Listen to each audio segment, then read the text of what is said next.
अगर आप कोई यतीम खाना चलाते हैं, कोई इदारा चलाते हैं, कोई बनात चलाते हैं जहां यतीम लड़के पढ़ते हैं, यतीम लड़कियां पढ़ती हैं, उनके नाम पे चंदा ले रहे हैं, उनके नाम पे दान ले रहे हैं, बहुत होशियार रहना, बहुत खबरदार रहना, बहुत अलर्ट रहना, एक एक पाई का हिसाब रखना, वरना कुरान की आयत याद रखना, इन्नल्लज़ीना याकुलूना अम्वालल यतामा ज़ुल्मन, जो यतीम का माल जुल्म करके खाएगा, इन्नमा याकुलूना फी बुतूनिहिम नारा, वो अपने पेट में जहन्नम की आग भरेगा।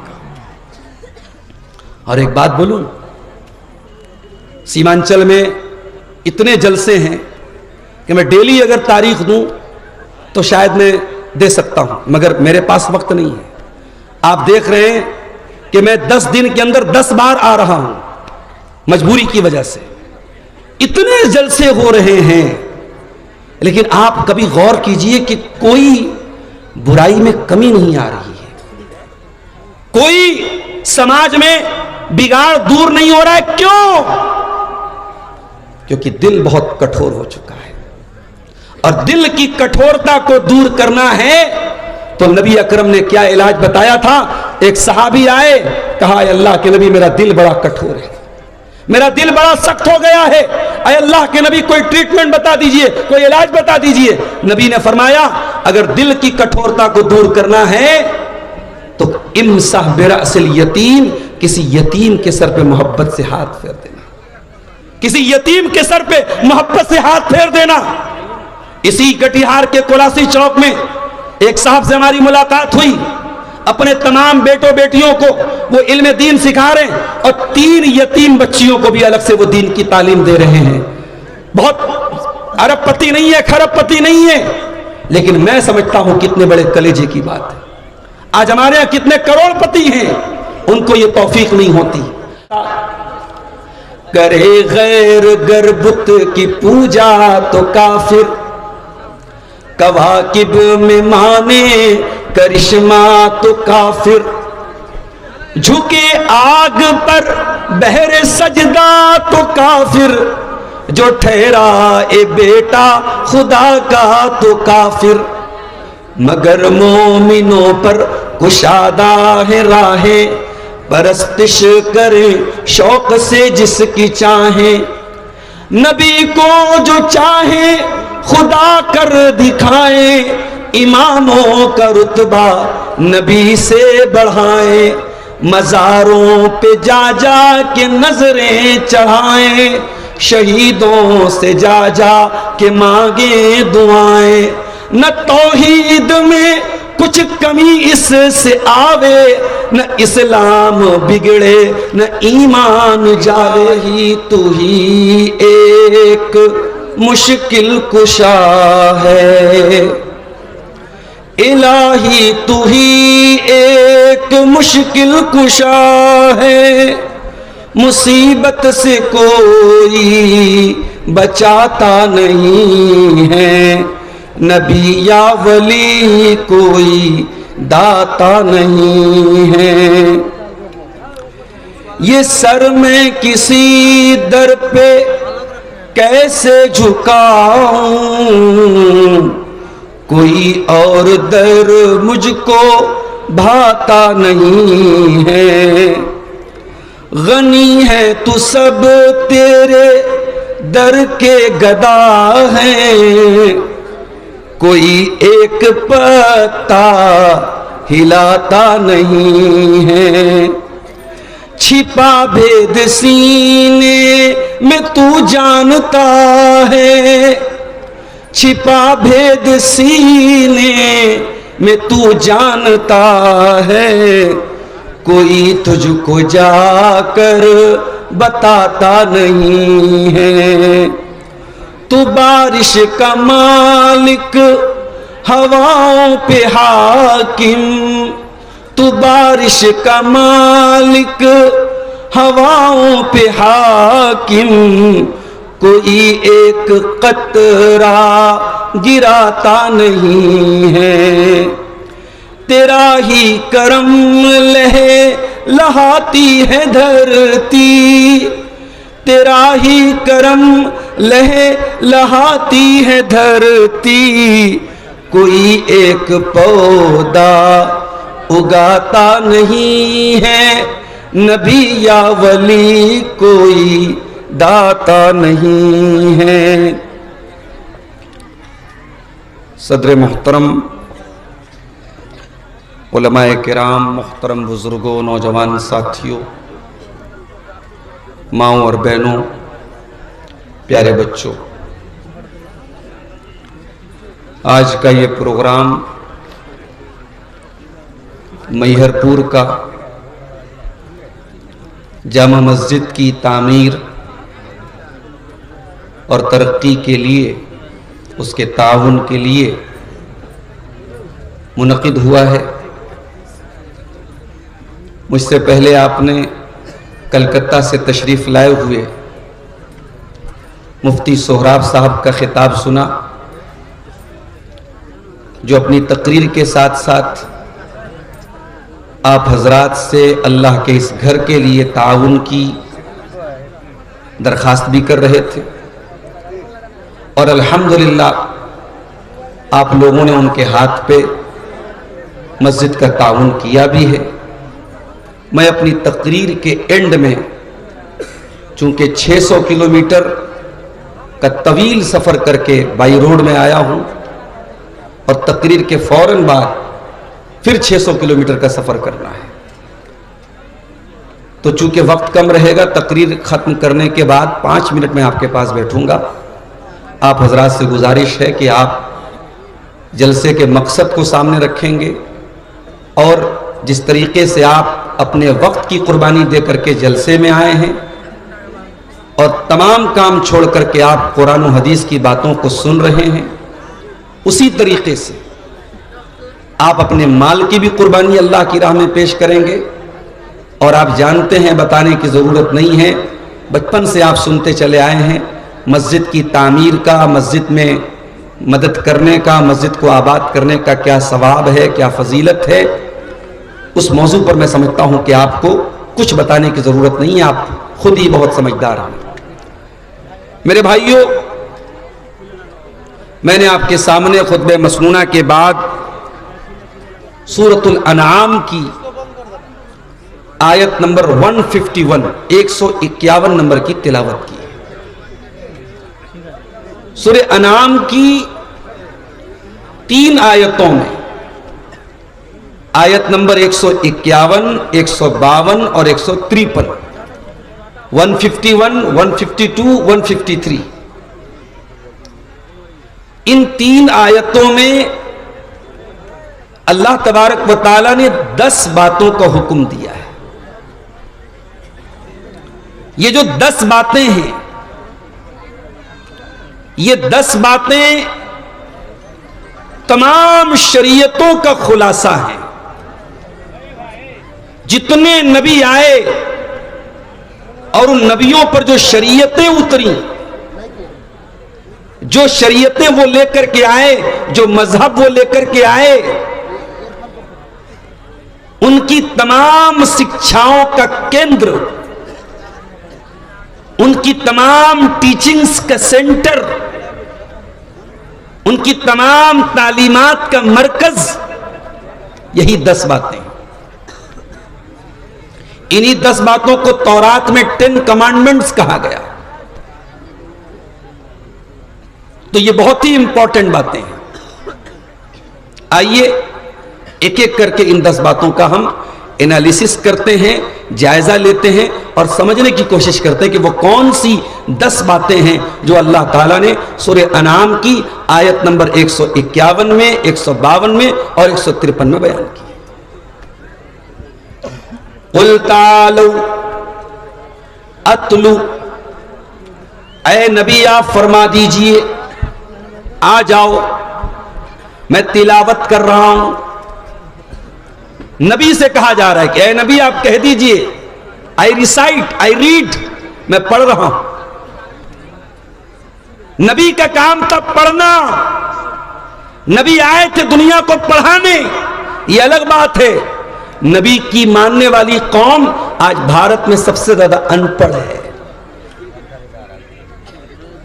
जिस नबी के ऊपर कुरान की पहली 5 आयतें आई हैं, इकरा, रीड, पढ़, उस नबी के मानने वाले मुसलमान भारत में इस वक्त सबसे ज्यादा निरक्षर हैं, सबसे ज्यादा इलिटरेट हैं, सबसे ज्यादा अनपढ़ हैं। और ये सिर्फ सीमांचल की बात नहीं, पूरे भारत ओवरऑल पूरे इंडिया की बात कर रहा हूं। और आप ये मत कहिए कि हम बहुत गरीब हैं, नहीं नहीं नहीं, नहीं। आपसे गरीब कम्युनिटी इसी भारत में मौजूद है, मगर आपसे ज्यादा पढ़ी लिखी है। बाप गोलगप्पा बेच लेगा, चाय का ठेला लगा लेगा, पान की टपरी लगा लेगा, मगर बच्चों को पढ़ाएगा। हमारी कौम इस मैदान में बहुत पीछे है। मैं बनारस जैसे शहर में रहता हूं,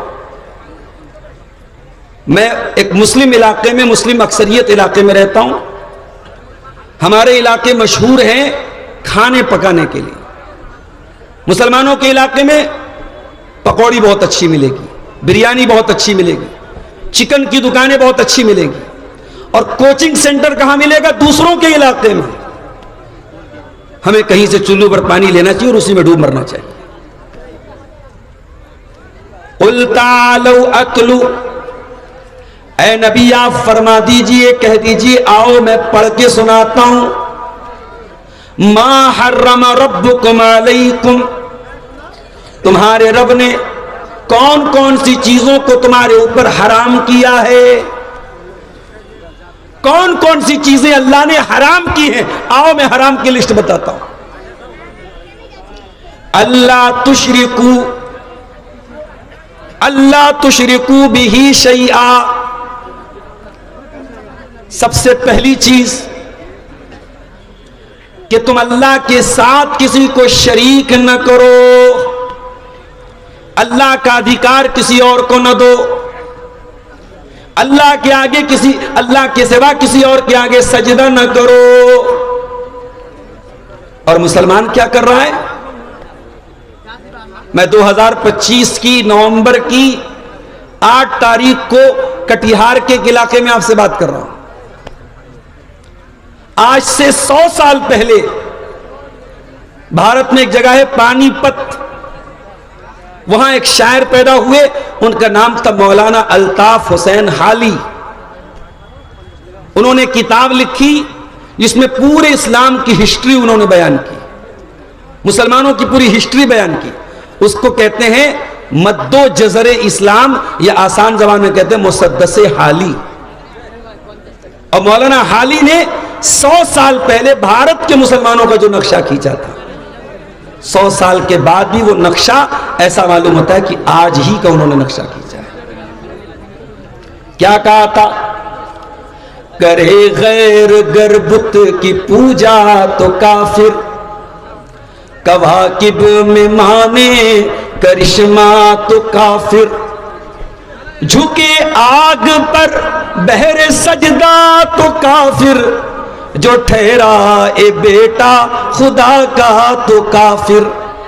मगर मोमिनों पर कुशादा है राहें, परस्तिश करे शौक से जिसकी चाहे, नबी को जो चाहे खुदा कर दिखाए, इमामों का रुतबा नबी से बढ़ाए, मज़ारों पे जा जा के नजरें चढ़ाए, शहीदों से जा जा के मांगे दुआएं, न तौहीद में कुछ कमी इससे आवे, न इस्लाम बिगड़े न ईमान जावे। मुसलमान का ईमान फेविक्विक की तरह है, बड़ा मजबूत है।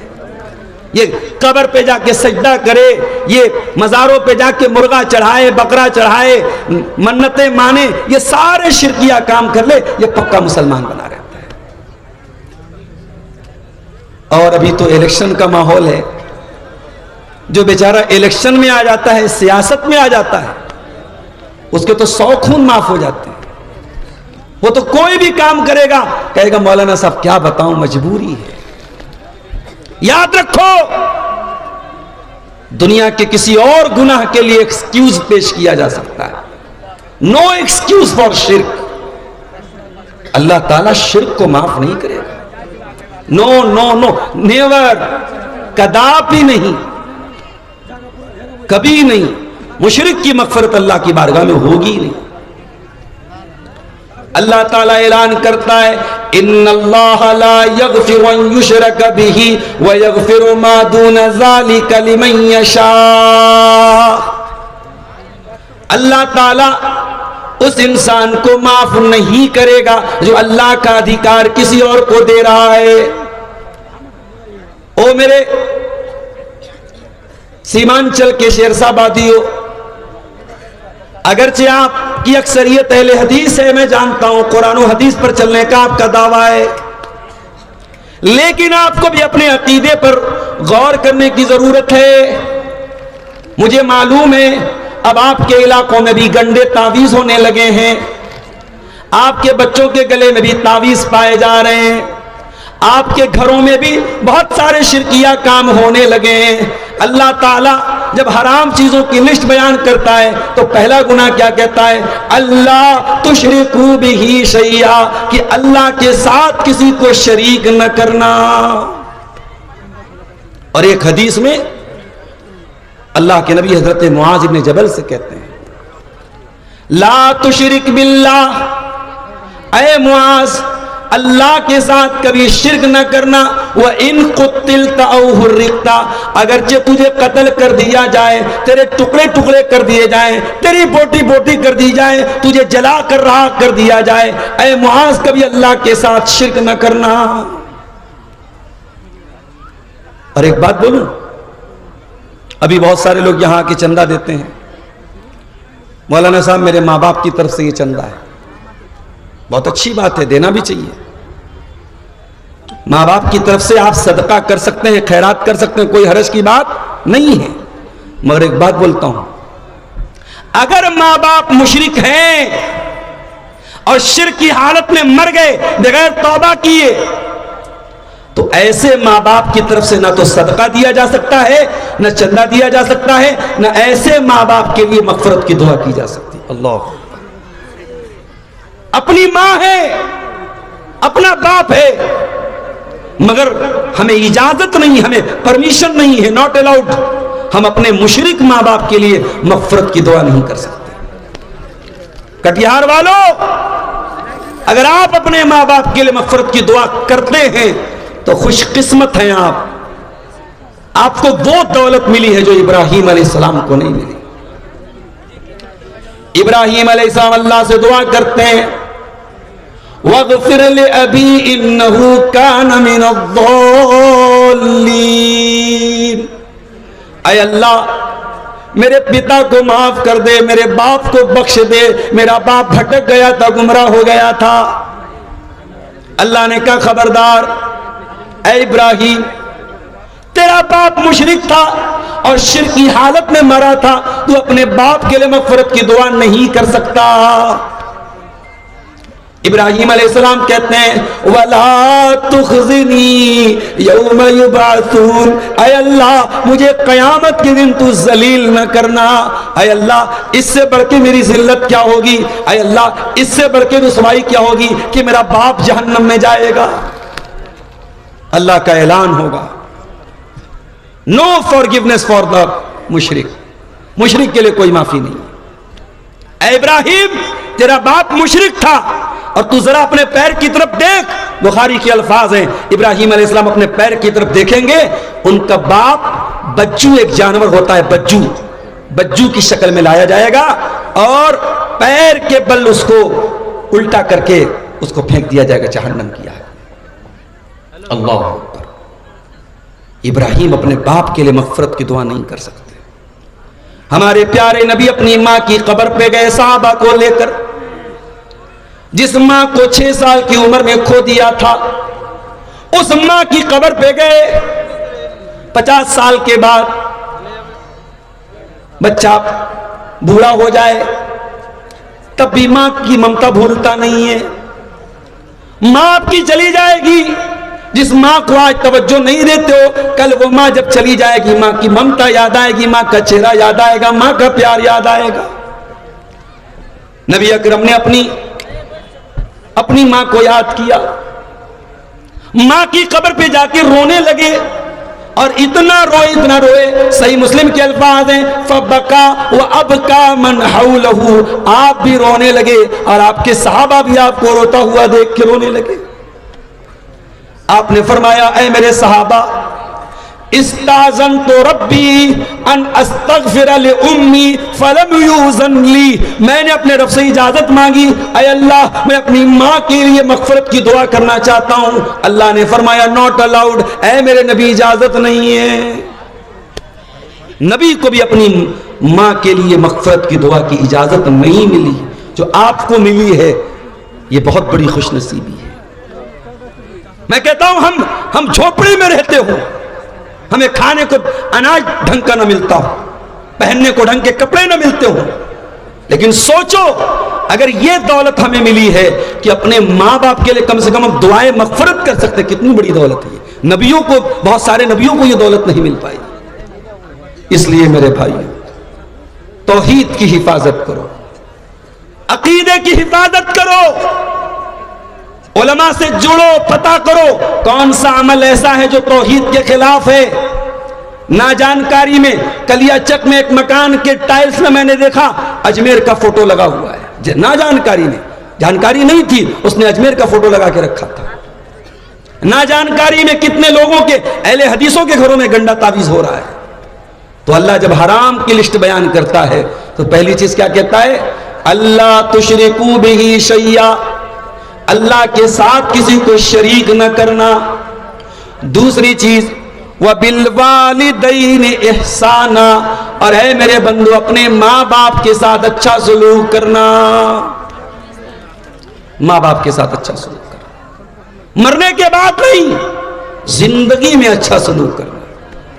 मरे हुए माँ की तरफ से मस्जिद में 10 लाख का चंदा दे रहा है और जिंदा थी तो 10 रुपये के लिए मोहताज बना के रखा था। बाप छोटी छोटी जरूरतों के लिए तेरा मोहताज था और तू कभी ध्यान नहीं देता था। बाप मर गया तो मदरसे में चंदा दे रहा है, यतीमों को दान दे रहा है, गरीबों को दान दे रहा है। नहीं मेरे भाई, जिंदगी में कदर करो।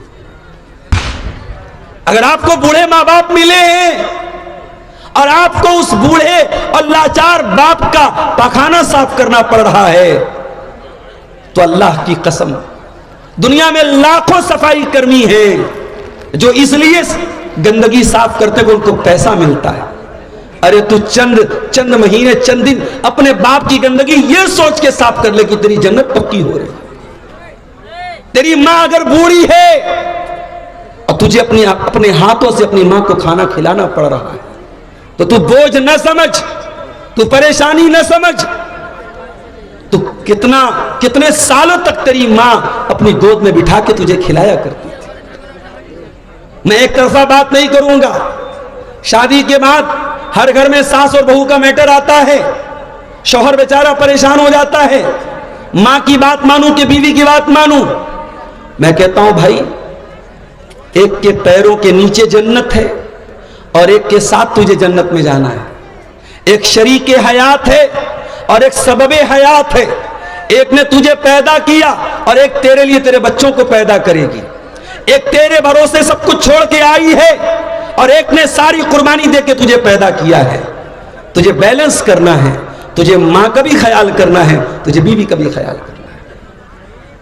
वबिल वालिदैन इहसाना, और ऐ मेरे बंधु अपने माँ बाप के साथ अच्छा सलूक करो। तीसरा हुक्म, 10 बातें मुझको बयान करनी है, जैसे ही 10 बात पूरी होगी टॉपिक खत्म हो जाएगा। और अगर मौलाना जर्जी साहब स्टेज पर आ गए तो वैसे भी बड़ा मसला हो जाता है ना। कहीं कहीं जलसे में ऐसा हुआ कि मेरी तकरीर चल रही है, अब शेख जर्जी साहब आए तो सारी नजरें उनकी तरफ चली गई, तो ये तो नहीं होना चाहिए। मुकर्रिर तवज्जो चाहता है। अगर मैं तकरीर कर रहा हूं, पीछे स्टेज पर भी अगर खुसर पुसर होती है उससे भी डिस्टर्ब होता है। मैं कहीं खुतबा देता हूं, गर्मी का मौसम रहता है, लेकिन अगर पंखा ज्यादा तेज आवाज करता है तो मैं पंखा बंद करा देता हूं, क्योंकि मुकर्रिर को सुकून चाहिए। ये हमारे यूट्यूबर हजरात लगाए हैं, अब बीच बीच में पीछे से लोग आवाज देते हैं नीचे करो नीचे करो, मुकर्रिर को डिस्टर्ब होता है। तो अगर शेख जर्जी साहब आ जाएंगे तभी मैं बात खत्म कर दूंगा। तो तीसरी चीज क्या है, वला तक़्तुलू औलादकुम मिन इमलाक, ऐ ईमान वालो, अपनी औलाद को फाका कशी के डर से, ये सोच करके कि वो क्या खाएगी, कत्ल न करो। मां के पेट में आज भी बच्चों को कत्ल किया जा रहा है, एबॉर्शन किया जा रहा है, हमल को जाये किया जा रहा है, गर्भपात किया जा रहा है। 1400 साल पहले बच्चे पैदा होने के बाद कत्ल किए जाते थे, लड़कियां पैदा होने के बाद कत्ल की जाती थी। आज की दुनिया तरक्की कर चुकी है, आज मां के पेट में ही बच्चियों को मारा जा रहा है। वला तक़्तुलू मिन औलादकुम मिन इमलाक, अपनी औलाद को फाका कशी की वजह से, गुर्बत की वजह से कत्ल मत करो।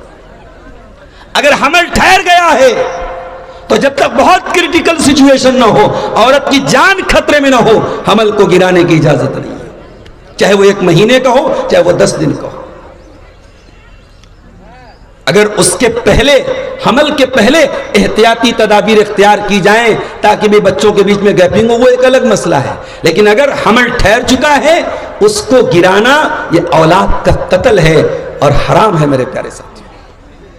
और आगे अल्लाह ने एक अजीब बात कही, फरमाया नहनु नर्ज़ुकुकुम व इय्याहुम, तुमको भी रोजी हम देने वाले, तुम्हारी औलाद को भी रोजी हम देने वाले। तू ये मत समझ के तू खिलाता है, नहीं नहीं नहीं, तू नहीं खिलाता है, अल्लाह खिलाता है। कितने लोग हैं उनके घर में सिर्फ 2 बेटे हैं और अल्लाह तबारक व तआला ने उनको गुर्बत और परेशानी में डाल के रखा है। और कितने लोग हैं उनके 10 बेटे हैं और सब चैन से खा रहे हैं। तो दौलत की तकसीम हमारी औलाद के हिसाब से नहीं है मेरे भाइयों, अल्लाह देता है रोजी। अल्लाह देता है तो जिसके 8 बच्चे हैं उसको भी रोजी मिल रही है, और अल्लाह नहीं देता है तो जिसके घर में एक भी बेटा नहीं उसको भी परेशानी आती है। तो फरमाया नहनु नर्ज़ुकुकुम व इय्याहुम, उनको भी रोजी हम देते हैं, तुमको भी रोजी हम देते हैं। उसके बाद चौथी चीज, वला तक़रबुल फ़वाहिश मा ज़हर मिन्हा व मा बतन, और ऐ मेरे बंदो, फहश कामों के, अश्लील कामों के, वल्गर कामों के करीब न जाना। अल्लाह अकबर, एक लफ्ज अल्लाह ने इस्तेमाल किया, अल फवाहिश, ऑल द वल्गर एक्टिविटीज। अभी अमेरिका में न्यूयॉर्क एक शहर है, वहां एक मुसलमान मेयर जीत गया है, बड़ा सोशल मीडिया पे बड़ा शोर हो रहा है। उसका नाम क्या है भाई, कौन ममदानी है, ज़ोहरान ममदानी। वो इंडिया, असल में वो इंडिया का रहने वाला है और मसलक के एतबार से वो शिया है, और शियों में भी इस्ना अशरी शिया है, जो सहाबा को गाली देने वाला फिरका है, उससे उसका ताल्लुक है। मुसलमान बड़े खुश हो रहे हैं साहब, अमेरिका के इतने बड़े शहर न्यूयॉर्क में एक मुसलमान मेयर बन गया। अभी कल मैं सोशल मीडिया पे पढ़ रहा था कि अमेरिका में वो लोग जिनका ताल्लुक LGBT से है, जो लेस्बियन और गे, यानी मर्द का मर्द के साथ ताल्लुक और औरत का औरत के साथ ताल्लुक को जो लोग सही मानते हैं, जायज मानते हैं, ज़ोहरान ममदानी कहता है मुझे उनके नजरिए से भी कोई इख्तिलाफ नहीं है, मैं उनके साथ भी खड़ा हूं। और वो लोग जो ये कहते गॉड इज गे, नऊजुबिल्लाह नऊजुबिल्लाह, जो कहते अल्लाह तबारक व तआला के बारे में कि वो भी गे है, ज़ोहरान ममदानी कहता है मरदूद कि मैं उनके साथ भी खड़ा हूं, और हम बड़े खुश हो रहे साहब वो मुसलमान हैं। तो सोशल मीडिया पर आने वाली हर खबर पर बहुत जल्दी खुश मत हो जाया करो। दुनिया में ऐसे ऐसे खबीस लोग भी हैं जो नौजुबिल्लाह अल्लाह के बारे में ऐसा गंदा अकीदा रखते हैं। दुनिया की बहुत बड़ी गंदगी है मर्द का मर्द के साथ नाजायज, मर्द का मर्द से ताल्लुक बनाना। ये इस अमल की शुरुआत हजरत लूत अलैहिस्सलाम की कौम ने की थी, और जानते हो अजाब क्या उतरा था उनके ऊपर? आसमान से पत्थरों की बारिश हुई थी और पूरी कौम को अल्लाह ने उलट दिया था। उन्होंने अल्लाह के कानून को उल्टा। अल्लाह ने मर्द के लिए औरत को बनाया है, शौहर के लिए बीवी को बनाया है। वो मर्दूत मर्द मर्द के साथ ताल्लुक बनाता था। जब उन्होंने अल्लाह के कानून को उल्टा, अल्लाह ने पूरी बस्ती को उलट दिया। और आज भी अरब के अंदर वो सरजमीन मौजूद है, वहां पे एक बहुत ही गंदे पानी का समंदर और गंदे पानी की झील है जिसको डेड सी कहते हैं, बहरे मुर्दार कहते हैं। और जब रिसर्च की गई तो उसके अंदर उस बस्ती के अवशेष पाए गए, उस बस्ती के बाकियात पाए गए। वला तक़रबुल फवाहिश, अल्लाह ने कहा खबरदार गंदे कामों के करीब न जाओ। ये ज़िनाकारी गंदा काम, ये बदकारी गंदा काम, ये मर्द का मर्द के साथ ताल्लुक कायम करना गंदा काम, ये मर्द का अपने हाथों से अपनी शर्मगाह के जरिए मनी खारिज करना गंदा काम, जितने वल्गर एक्टिविटीज हैं वो सब इसके अंदर आ गए। वला तक़रबुल फवाहिश, हराम और गंदे और गलीज कामों के करीब न जाओ। और आगे अल्लाह ने एक बड़ी अजीब बात कही, फरमाया मा ज़हर मिन, अच्छा मैं ये सब बयान कर रहा हूं, ये यूट्यूबर से बोल देता हूं, अगर किसी ने कोई गंदा थंबनेल लगाया और मैं इससे कोई मतलब नहीं रखूंगा कि कौन से चैनल का है, मैं इतने सारे चैनल वालों को पहचान नहीं सकता और मेरे पास कोई क्राइटेरिया नहीं कि मैं फिल्टर करूं कि कौन सही है कौन गलत है। अगर आज की तकरीर का कोई भी थंबनेल मेरे पास आया और लोग मेरे पास भेजते हैं, अगर एक भी गंदा थंबनेल आया तो अगले जलसे में आपको बिल्कुल इजाजत नहीं मिलेगी, किसी को भी इजाजत नहीं मिलेगी। तो जितने गंदे काम हैं उन सब के करीब मत जाओ। मा ज़हर मिन्हा व मा बतन, जो जाहिरी गंदे काम हैं, जो दिख रहे हैं, जो ओपन हैं, उनसे भी बचो। वमा बतना, और जो छुप करके हो रहे हैं, चैटिंग के जरिए हो रहे हैं, सोशल मीडिया पर हो रहे हैं, बंद कमरे में हो रहे हैं, होटलों में हो रहे हैं, पार्कों में हो रहे हैं, उन तमाम गंदे कामों से बचो। एक बेपर्दगी वो है, लड़की घर के बाहर बेपर्दा निकली, सारी दुनिया को नजर आया ये बेपर्दा है। एक बेपर्दगी ये है, घर के बाहर तो पर्दे में निकलती है और घर के अंदर देवर भाभी के बीच में बड़ा हंसी मजाक चल रहा है, जीजा साली के बीच में बड़ा हंसी मजाक चल रहा है, खाला के लड़कों के साथ गंदी गंदी बातें हो रही हैं, मामा के लड़के के साथ अजीबोगरीब बातें हो रही हैं, कोई फर्क नहीं है महरम और गैर महरम का। तो अल्लाह ने कहा कि खबरदार फवाहिश के करीब मत जाओ। इसीलिए अल्लाह के नबी कहते हैं कि इब्ने आदम के तमाम पार्ट्स ऑफ बॉडी में जितना जिना अल्लाह ने लिख दिया है, इब्ने आदम उतना जिना करता है।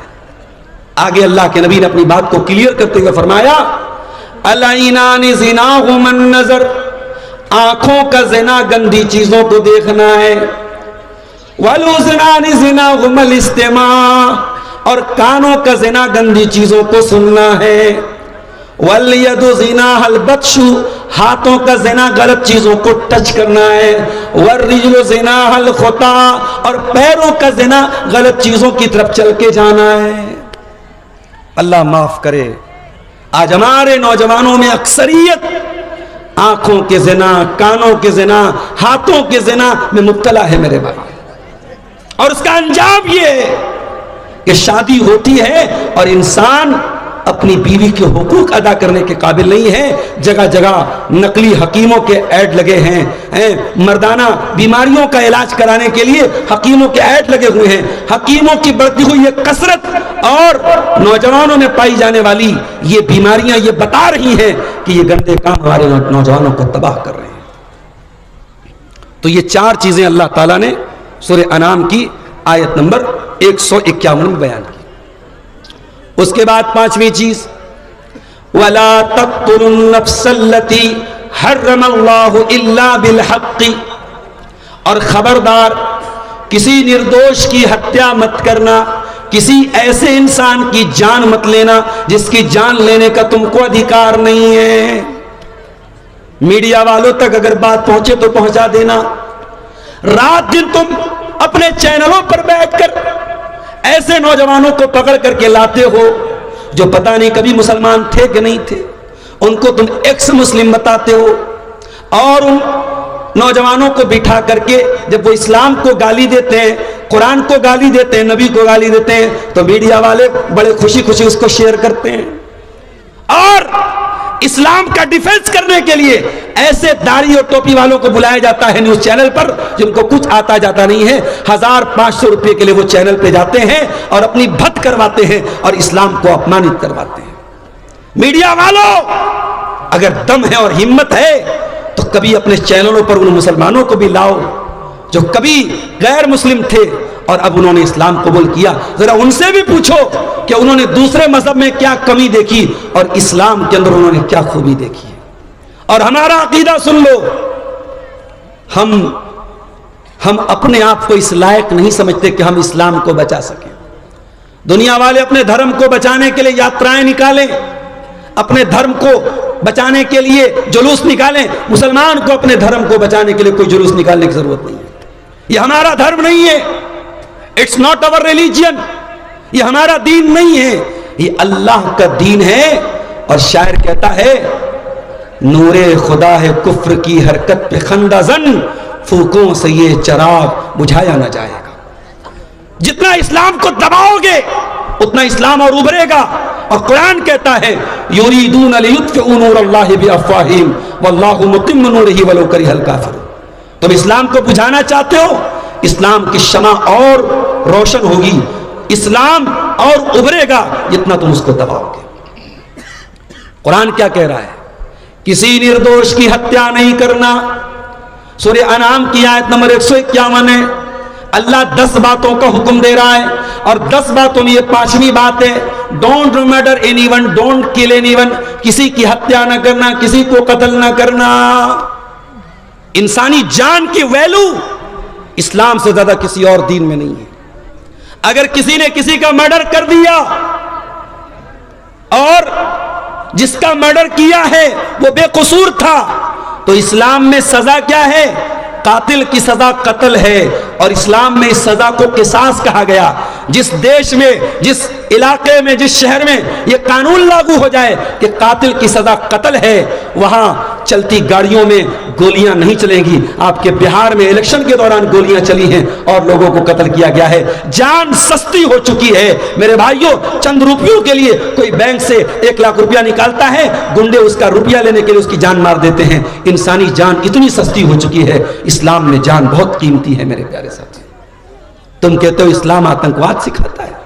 अरे इस्लाम दीन रहमत है और मेरे नबी रहमतुल लिल आलमीन है और मेरा रब रहमान और रहीम है और मेरे दीन में आतंकवाद के लिए कोई जगह नहीं है। उसके बाद आयत नंबर 152 की तरफ आ जाइए। 5 चीजें हो गई। छठी चीज, वला तक़रबू मालल यतीम इल्ला बिल्लती हिया अहसन। किसी यतीम के माल के करीब न जाना। कोई बच्चा जो अनाथ हो गया हो, जिसके पिता का इंतकाल हो गया हो, जो बेचारा यतीम हो गया हो, उसकी प्रॉपर्टी को, उसकी जमीन को, उसकी जायदाद को, उसके पैसे को हड़पने की कोशिश न करना। यहां तो हमारा हाल यह है, कश्ती हमारी डूबी, पानी जहां पे कम था, हमको तो अपनों ने है लूटा, गैरों में कहां दम था। भतीजा यतीम होता है, उसकी जमीन और जायदाद पर सबसे पहले चचा जो है नाक की तरफ फन मार के बैठ जाता है। आज यतीम का हक पहले उसके अपने मारते हैं, उसके घर वाले उसका हक मारते हैं। और कितने बेगैरत ऐसे हैं, यतीम के माल पे पैसा मंगाते हैं और अपने पेट में भरते हैं। ऐसे हराम खोरों के लिए कुरान की आयत मौजूद है, इन्नल्लज़ीना यअकुलूना अमवालल यतामा ज़ुल्मन इन्नमा यअकुलूना फ़ी बुतूनिहिम नारा। जो यतीम का माल खाएगा नाजायज तरीके से, वो अपने पेट में जहन्नम की आग भरेगा। अगर आप कोई यतीम खाना चलाते हैं, कोई इदारा चलाते हैं, कोई बनात चलाते हैं जहां यतीम लड़के पढ़ते हैं, यतीम लड़कियां पढ़ती हैं, उनके नाम पे चंदा ले रहे हैं, उनके नाम पे दान ले रहे हैं, बहुत होशियार रहना, बहुत खबरदार रहना, बहुत अलर्ट रहना, एक एक पाई का हिसाब रखना, वरना कुरान की आयत याद रखना, इन्नल्लज़ीना याकुलूना अमवालल यतामा ज़ुल्मन। जो यतीम का माल जुल्म करके खाएगा, इन्नमा याकुलूना फ़ी बुतूनिहिम नारा, वो अपने पेट में जहन्नम की आग भरेगा। और एक बात बोलूं, सीमांचल में इतने जलसे हैं कि मैं डेली अगर तारीख दूं तो शायद मैं दे सकता हूं, मगर मेरे पास वक्त नहीं है। आप देख रहे हैं कि मैं 10 दिन के अंदर 10 बार आ रहा हूं, मजबूरी की वजह से।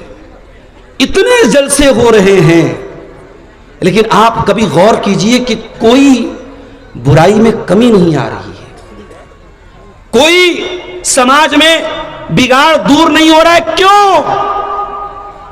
क्योंकि दिल बहुत कठोर हो चुका है, और दिल की कठोरता को दूर करना है तो नबी अकरम ने क्या इलाज बताया था।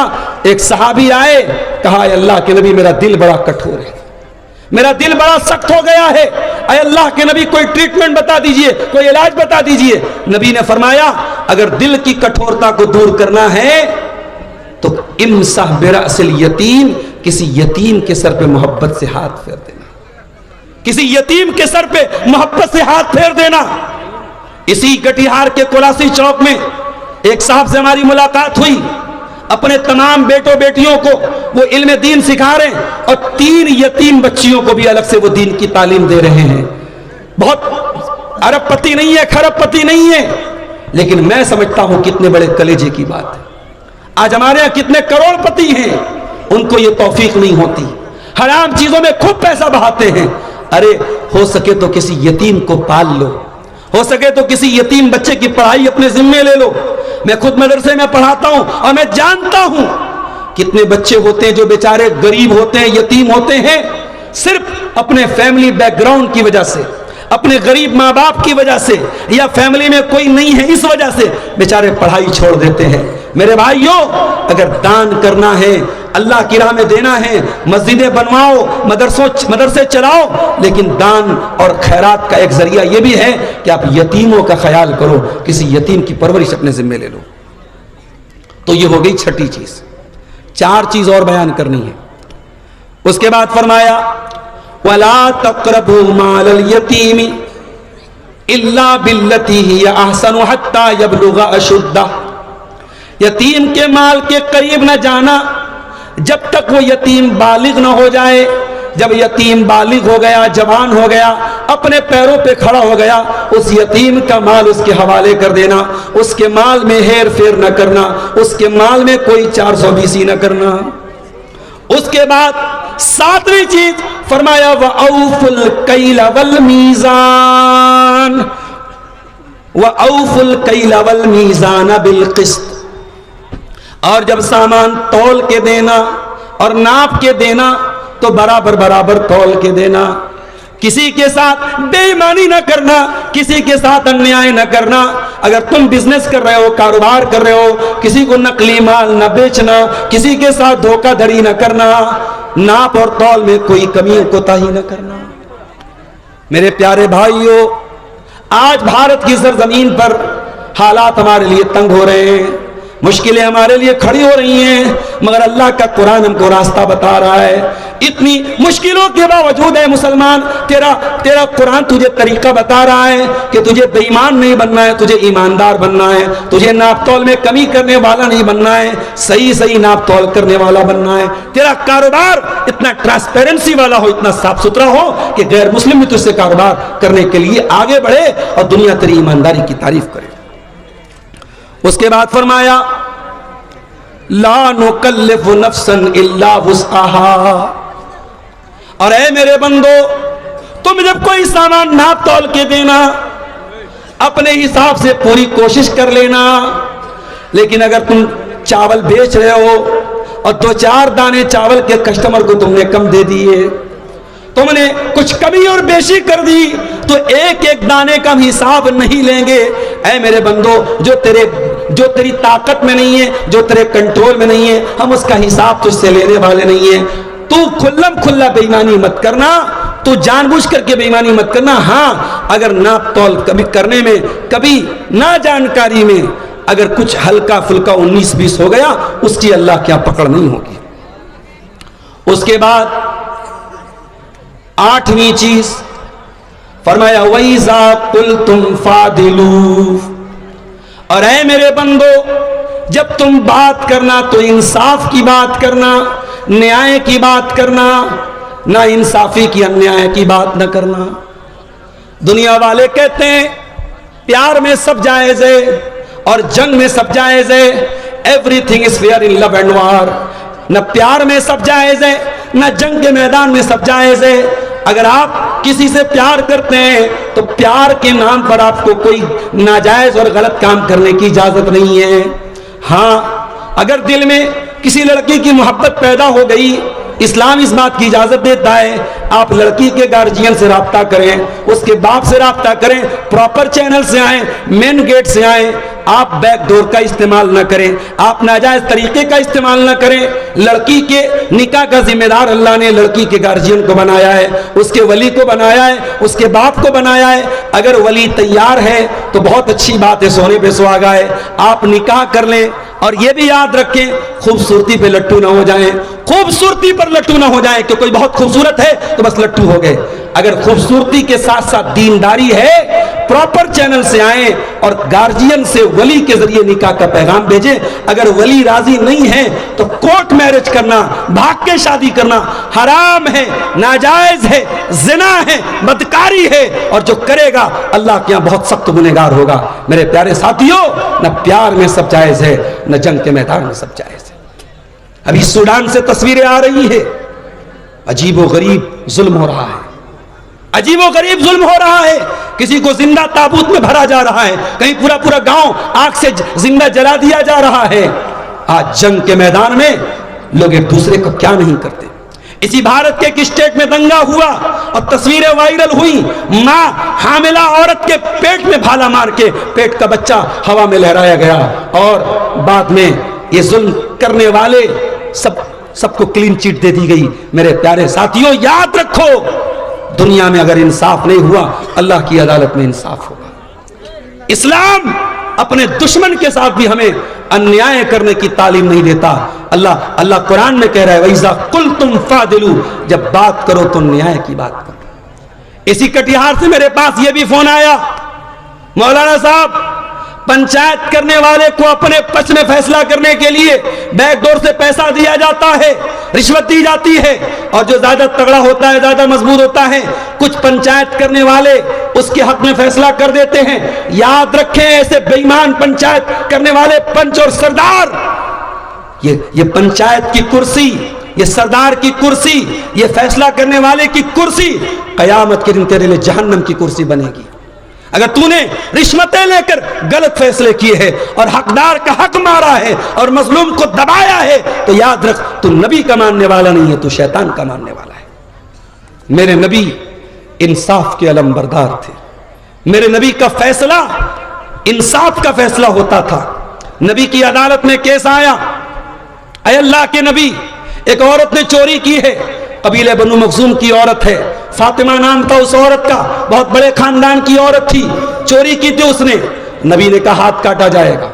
खानदान के लोग परेशान हो गए, हमारे खानदान की नाक कट जाएगी। हजरत ओसामा से कहा, आप नबी के चहेते हैं, नबी के लाडले हैं, नबी आपकी बात मानते हैं, आप अल्लाह के नबी से रिक्वेस्ट कीजिए, गुजारिश कीजिए कि अल्लाह के नबी फैसला चेंज कर लें, कोई और सजा दे दें। ओसामा आते हैं, अल्लाह के नबी के सामने बात रखते हैं। बुखारी के अल्फाज हैं, अल्लाह के नबी का चेहरा गुस्से से लाल हो जाता है और आप फरमाते हैं, अय ओसामा, क्या तुम ये चाहते हो मैं अल्लाह का कानून बदल डालूं इस लड़की के लिए, इस औरत के लिए?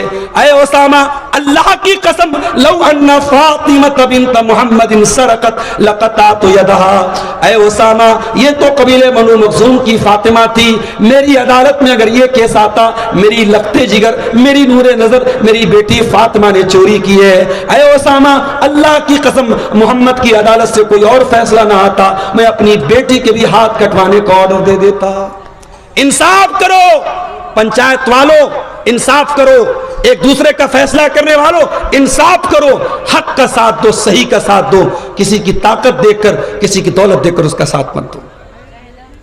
उसके बाद फरमाया, वलौ कान ज़ा कुर्बा, तुम इंसाफ की बात करो, अगरचे अपने रिश्तेदार के खिलाफ पड़ जाए, अपने करीबी लोगों के खिलाफ पड़ जाए, तब भी तुम इंसाफ की बात करो।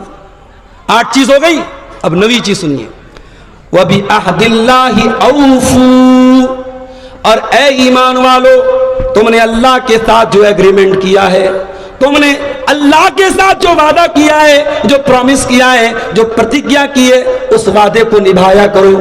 वादा करने के बाद वादा न तोड़ा करो, वादा खिलाफ न बनो। मुसलमानों, 5 टाइम की नमाज में अल्लाह से एक वादा करते हो, इय्याका नअबुदु व इय्याका नस्तईन, ऐ अल्लाह हम तेरी ही इबादत करते हैं और तुझ ही से मदद मांगते हैं।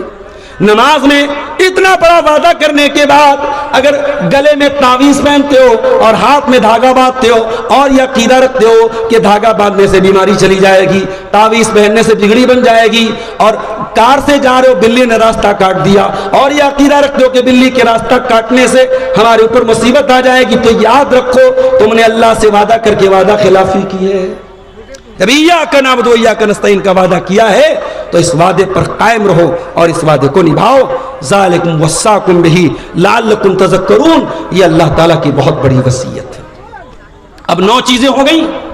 अब लास्ट एंड फाइनल चीज सुन लीजिए, आयत नंबर 153 सूरह अनाम की, बहुत अहम आयत है, इसको भी सुन लीजिए, इसी पर मैं बात खत्म करूंगा। व अन्ना हाज़ा सिराती मुस्तक़ीमन फत्तबिऊह, और ए नबी दुनिया वालों को बता दो इस्लाम ही मेरा सीधा रास्ता है, इस्लाम पर चलोगे तभी तुम सिरात मुस्तकीम पर चलोगे।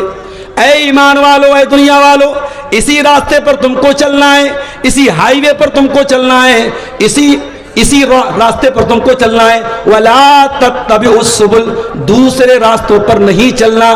फतफर्रक बिकुम अन सबीली, वरना दूसरे रास्ते तुमको अल्लाह की राह से भटका देंगे। अल्लाह की राह पे चलो, और वही रास्ता नबी का रास्ता है और वही रास्ता सहाबा का रास्ता है। और अल्लाह की कसम अहले हदीस की दावत उसी रास्ते की तरफ है। हमने कभी नहीं कहा हमारे उलमा जो कहते हैं वो आप मान लो, हमने कभी नहीं कहा हमारे अइम्मा की तरफ आओ, हमारे उलमा की तरफ आओ। हमने जब भी दावत दी है कुरान और हदीस की दावत दी है, और ये हमारे स्टेज से इसकी मिसालें कायम हुई है। अगर किसी एक आलिम ने कुरान और हदीस के खिलाफ कोई बात बयान की है, दूसरे आलिम ने तरदीद की है। अभी मुझे किसी ने बताया कि कहीं किसी ने तकरीर में कहा कि खतना की दावत हराम है। ये हराम का लफ्ज़ अगर कोई इस्तेमाल करता है मुनासिब बात नहीं है, जो कि बात आई है इसलिए मैं बात बता रहा हूं कि खतना की दावत के बारे में ज्यादा से ज्यादा ये लफ्ज़ इस्तेमाल करना चाहिए बेहतर नहीं है, मुनासिब नहीं है, क्योंकि अल्लाह के नबी से कोई सही हदीस में सबूत नहीं मिलता। नबी के ज़माने में लोग अपने बच्चों का खतना करवाते थे, अगर दावत सुन्नत होती तो नबी से साबित होती, कोई सही हदीस से साबित नहीं है। लेकिन इसको हराम नहीं कहा जा सकता। अगर कोई ये दावत दे रहा है, इसको हम बेहतर नहीं मानते हैं, सुन्नत नहीं मानते, मगर हराम भी कहना यह ज्यादती की बात है मेरे प्यारे साथियों। इसी तरीके से आपके इलाके में मैंने सुना है अकीका लोग करते हैं, बड़े जानवर का अकीका कर देते हैं, बड़े जानवर में हिस्सा लेकर के अकीका कर रहे, यह भी गलत है। अकीका के सिलसिले में कहीं कोई सबूत नहीं मिलता कि बड़े जानवर का अकीका किया जाए। अकीका छोटे जानवर का, बकरे का या भेड़ का ही साबित है, उसी में आप कीजिए। हाँ, अकीका के जानवर का दता होना जरूरी नहीं है, अगर बगैर दांत का भी अगर मजबूत जानवर है उसका आप अकीका कर सकते हैं। तो ये 10वीं और आखिरी बात है जो अल्लाह ने बयान की, व अन्ना हाज़ा सिराती मुस्तक़ीमन फत्तबिऊहु वला तत्तबिउस सुबुल फतफर्रक बिकुम अन सबीली, कि ऐ ईमान वालों अल्लाह के रास्ते की सिरात मुस्तकीम की पैरवी करो और दूसरे रास्तों की पैरवी मत करो, वरना तुमको ये दूसरे रास्ते अल्लाह के रास्ते से भटका देंगे। इसी मनहज पर, इसी रास्ते पर, इसी सिरात मुस्तकीम पर मरते दम तक चलो और अपने बच्चों को भी चलाओ। कहीं ऐसा ना हो कटिहार में रहते रहते तुम दिल्ली जाके रहने लगे, मुंबई जाके रहने लगे तो अपने बच्चों के बारे में गाफिल हो जाना। नहीं, दुनिया के किसी भी कोने में चले जाओ, अपने बच्चों को इसी मनहज की दावत देना, इन्हीं उलमा से जोड़ के रखना, अपने बच्चों के अकीदे पर ध्यान देना। ये ध्यान देना कि तुम्हारे बच्चे, आज मैं जब आपके इलाके में आता हूं, बाज नौजवान आते हैं दोनों हाथ से मुसाफा करते हैं। इसका मतलब कि उनकी तरबियत नहीं की गई, उनको नहीं बताया गया कि मुसाफा जो सुन्नत है वो एक हाथ से है। हमारे बहुत सारे नौजवान हैं, उनके यहाँ मैं बहुत सारी चीजें देखता हूँ, नमाज पढ़ते हैं, सुन्नत के खिलाफ नमाज पढ़ते। क्यों? माँ बाप ने कभी सिखाया नहीं। बाप दिल्ली में रहता है, माँ को उतनी तमीज नहीं है, बाप बंबई में रहता है, माँ को उतनी तमीज नहीं है। मेरे भाइयों, अपने बच्चों के बारे में, अपनी औलाद के बारे में भी हमें होशियार रहने की जरूरत है। और आखिर में ये 1-2 सवाल हैं, उसका जवाब देने के बाद हम बात खत्म करते हैं। जो सवाल इधर भी है 1-2, और एक साहब ने 3000 रुपया दिया है मरहूम अब्बा के लिए दुआ की दरखास्त की। मौलाना के हाथ में सवाल यही लाइए, मैं पढ़ देता हूँ तो जल्दी जल्दी जवाब हो। देखिए, बहुत वक्त जो है कम है हमारे पास, फौरन निकलना है, इसलिए मैं जल्दी जल्दी सवालों का जवाब दे देता हूँ। देखिए, बंजारी पूर्णिया के एक अशफाक साहब नाम है डॉक्टर, उनका सैमसंग मोबाइल गिर गया किसी भी भाई को मिला हो तो स्टेज तक पहुंचा दे, उसमें कोई भारी चीज नहीं है, उनका डॉक्टरी डॉक्यूमेंट्स और हॉस्पिटल चलाते हैं, उनका सारा कुछ उसमें है, दे दीजिए। ये अल्लाह के दीन सीखने के लिए आए हैं, इतना बड़ा अजीब उस्ताद जलसा है। अगर किसी को मिला हो सैमसंग मोबाइल तो स्टेज में पहुंचा देने की जमानत लगा करें। उस मोबाइल के दाम से वो बेचैन नहीं है, उनके अंदर जो डॉक्यूमेंट्स है उसके लिए बेचैन है। आप हजरात में किसी को भी अगर ये मिला हो तो पहुंचा देने की जमानत करें। देखिए भाई, मोबाइल से ज़्यादा कभी कभी उसके अंदर जो डॉक्यूमेंट्स होते हैं उनकी कीमत होती है। तो वो भाई जिसने भी मोबाइल लिया है, मोबाइल वो किसी न किसी को बेचेगा, सस्ते दामों में बेच देगा। उससे बेहतर है अल्लाह का खौफ खाए, यहाँ आके मोबाइल दे दे, उसको इंशाल्लाह कुछ इनाम के तौर पे वो रकम मिल जाएगी, मगर मोबाइल डॉक्टर साहब का वापस मिलेगा। ये किसी भाई ने अपने मरहूम बाप की तरफ से 3000 रुपये दिए हैं, अल्लाह इनके चंदे को कबूल फरमाए। और सवालात कुछ आए हैं, मैं उनका जवाब दे के बात खत्म करता हूँ। क्या झंडोत्तोलन के दिन संस्कृत कार्यक्रम में डीजे बजाकर मुस्लिम बच्चियों को नचाना सही है?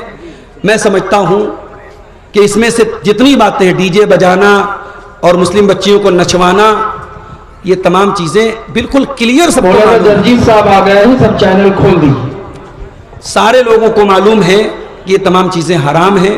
बल्कि मैं एक बात ये कहता हूँ कि आजकल हमारे मदरसों में भी कहीं कहीं एक्शन के नाम पे जवान जवान लड़कियों से लोग एक्शन करवा रहे हैं। ये भी गलत है, इस पर भी हमें नकेल डालनी चाहिए। डांस का नाम आप एक्शन रख दें तो वो सही नहीं है। एक अहम सवाल कि गैर मुस्लिमों का पैसा मस्जिद में लगा सकते हैं कि नहीं? देखिए, इस बारे में मेरा मशवरा ये है कि इलाके के जो सीनियर उलमा हैं उनसे एक मरतबा आप मशवरा कर लें। मेरे अपनी मालूमात की हद तक गैर मुस्लिम का पैसा लगाया जा सकता है। क्यों? क्योंकि खाने काबा की तामीर मक्का के मुशरिकों ने की थी और अल्लाह के नबी ने उस तामीर को बाकी रखा था। गैर मुस्लिमों ने अपने ही पैसे से की थी, ये अलग बात है। उन गैर मुस्लिमों ने हलाल पैसे से, वो खाने काबा की तामीर में भी हराम पैसा नहीं लगाते थे, हराम बिजनेस करते थे वो लोग, मगर इतना उनके दिल में अल्लाह का डर था कि वो खाने काबा में हलाल कमाई का पैसा लगाते थे।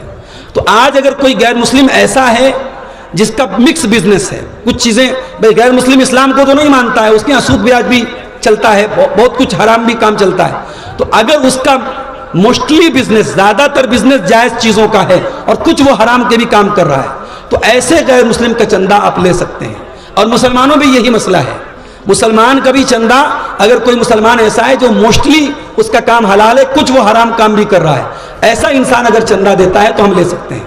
लेकिन जिसके बारे में मालूम है कि उसकी सब कमाई हराम की है या कमाई का ज़्यादातर हिस्सा हराम का है, नाजायज़ है, चाहे वो मुसलमान हो चाहे वो गैर मुस्लिम हो, उसका चंदा नहीं लेना चाहिए और मस्जिद और मदरसा में नहीं लगाना चाहिए। वल्लाहु आलम बिस्सवाब। ये मेरी अपनी तहकीक और अपने इल्म के मुताबिक है। मजीद आप अपने इलाके के जो मोतबर और सीनियर उलमा हैं उनसे आप राब्ता कर लीजिए। और एक सवाल, मैयत को दफन के बाद जमात के साथ दुआ है? मैयत के दफन के बाद अल्लाह के नबी ने हदीस में फरमाया कि मुर्दे से सवाल हो रहा है, उसके लिए दुआ करो। तो सब लोग दुआ करेंगे, लेकिन इज्तिमाई शक्ल नहीं होनी चाहिए। इज्तिमाई का मतलब ये कि एक आदमी दुआ करे, बाकी सब लोग आमीन कहें, उसको दुआ में फॉलो करें, ये नहीं।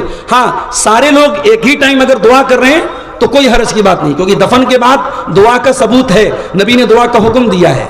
मगर इज्तिमाई शक्ल देना अगर नबी से साबित होता तो हदीसों में जिक्र होता।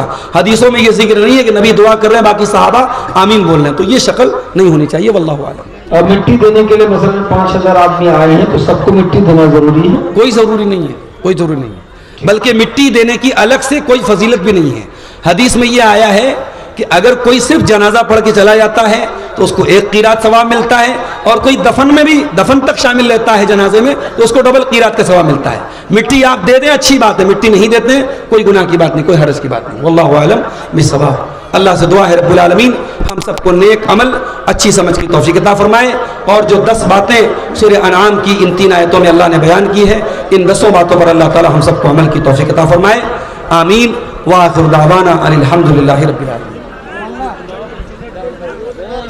जितने भी चैनल वाले हैं आपको वीडियो रिकॉर्डिंग करने की इजाजत नहीं।